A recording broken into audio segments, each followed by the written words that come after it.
Puji Tuhan, saudara kekasih dalam Tuhan, selamat pagi semuanya. Saudara yang baru gabung di program doa pagi, saya menyambut dengan sukacita. Saudara, biar terus tekun dalam doa pagi ini, supaya benar-benar kita selalu memiliki sikap berjaga-jaga, ya, karena kita tidak tahu kapan Tuhan datang. Dengan berdoa kita membangun relasi, hubungan yang intim dengan Tuhan setiap hari. Sebab kita tidak bisa hidup tanpa Tuhan.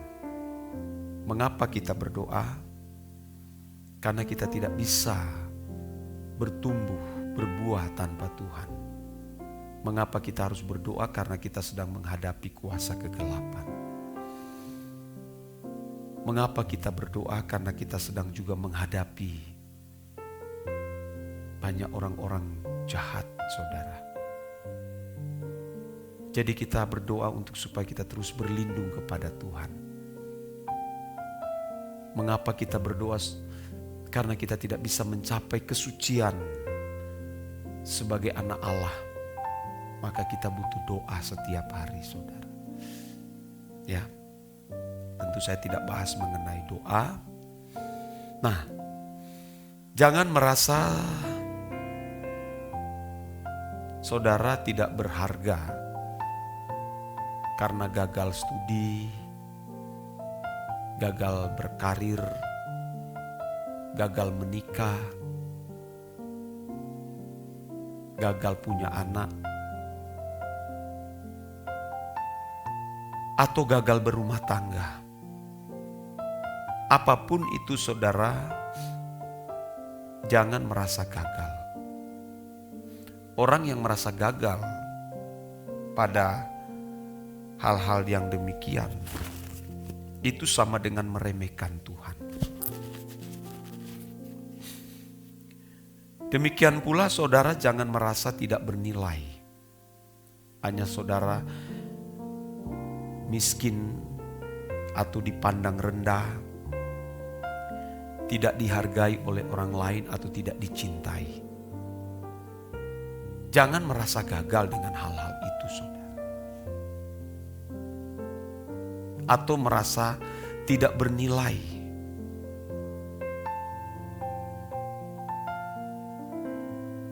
Yang dimaksud atau yang dipandang gagal itu, saudara, kalau seseorang ditolak di hadapan Bapa, tidak diperkenan masuk di kerajaannya, itu baru disebut sebagai orang yang gagal. Kalau hanya menyangkut soal pemenuhan kebutuhan jasmani,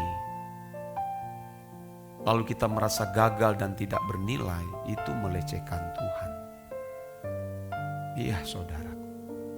Dan saya kira banyak orang yang masih berkutat kepada hal-hal itu. Mestinya kita bertanya kepada Tuhan, mengapa Engkau menciptakan aku?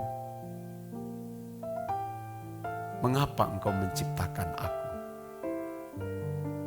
What is the reason I live? Itu bukan hanya pada perkara-perkara dunia. Tuhan mengatakan, apa artinya kamu memiliki itu? Kalau kamu gagal masuk di dalam proyek atau rencana Allah. Karena rencana Allah yang utama itu adalah mengubah manusia batinia seseorang agar diperkenan masuk di kerajaan Bapa. Ini proyek utama keselamatan yang harus berlangsung kepada manusia. Nah, untuk proyek keselamatan ini berlangsung kepada manusia, Allah menyediakan sarana. Dan sarana itu kita harus pergunakan sebaik mungkin, saudara. Tentu sarana yang pertama itu penebusan. Melalui kematian Tuhan Yesus di kayu salib, kita mendapatkan kesempatan untuk diperbaiki. Kalau Allah tidak menyediakan sarana keselamatan melalui penebusan di atas kayu salib, kita tidak punya kesempatan dirancang kembali untuk menjadi manusia yang ideal atau berkenan di hadapan Bapa. Kita tidak memiliki kesempatan diperbaiki karena semua manusia telah terjual di bawah kuasa dosa.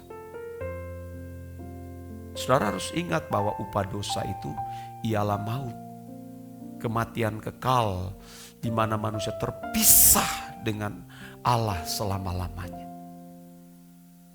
Roma 6 ayat 23. Upah dosa ialah maut. Allah menyediakan sarana melalui kebenaran firman Tuhan yang menuntun orang kepada seluruh kebenaran, yang membersihkan dari segala kenajisan yang ada di dalam pikiran atau dalam batinia. Allah menyediakan Roh Kudus sebagai sarana untuk memimpin orang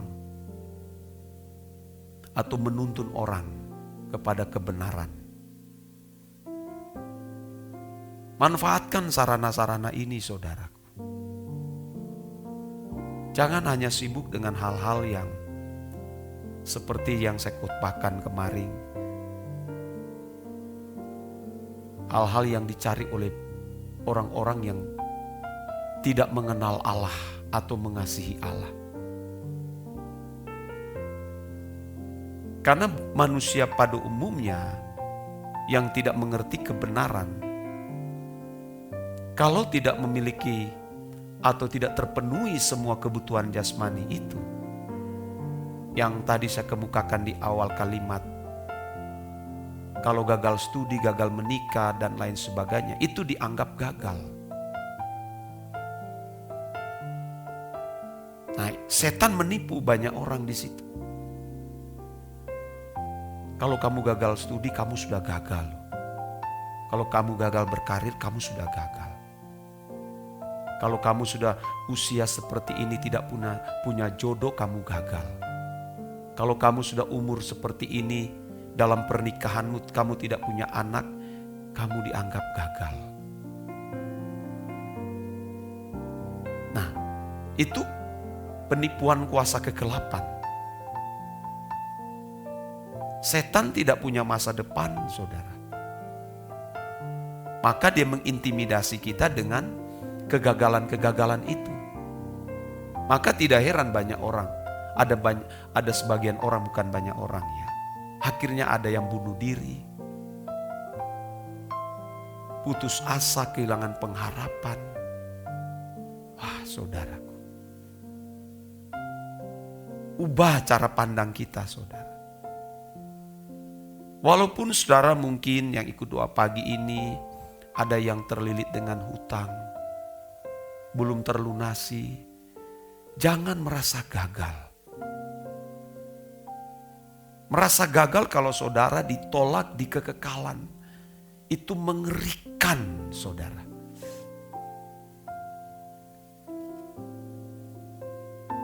Kalau saudara ya, walaupun saudara penuh dengan pergumulan, tapi kalau saudara memilih Tuhan, aku mau hidup suci, aku mau hidup kudus, dan memikirkan masa depanmu di kekekalan,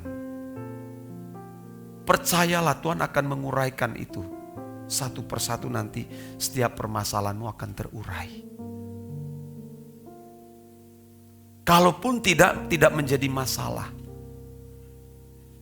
itu menjadi berkat bagi kita untuk melindungi kita supaya tidak berbuat dosa. 1 Petrus pasal 4 ayat 1 dikatakan begini. 1 Petrus pasal 4 ya, saya ingat, Tuhan ingatkan. 1 Petrus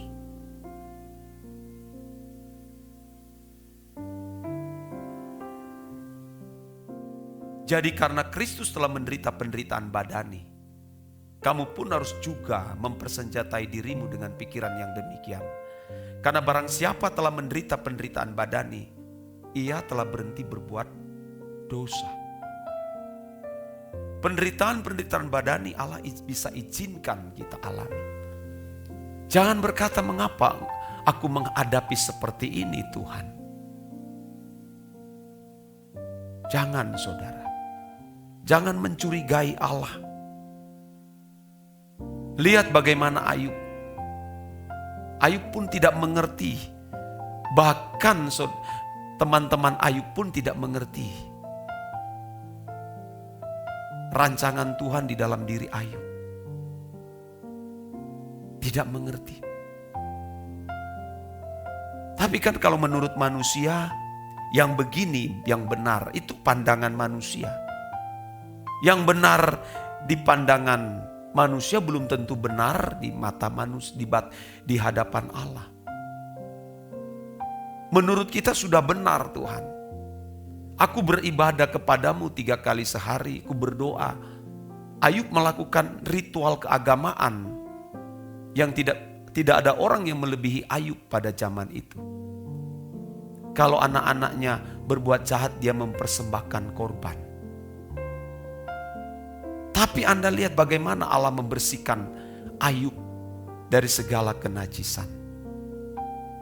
Ternyata keluarganya sendiri itu menjadi penghambat.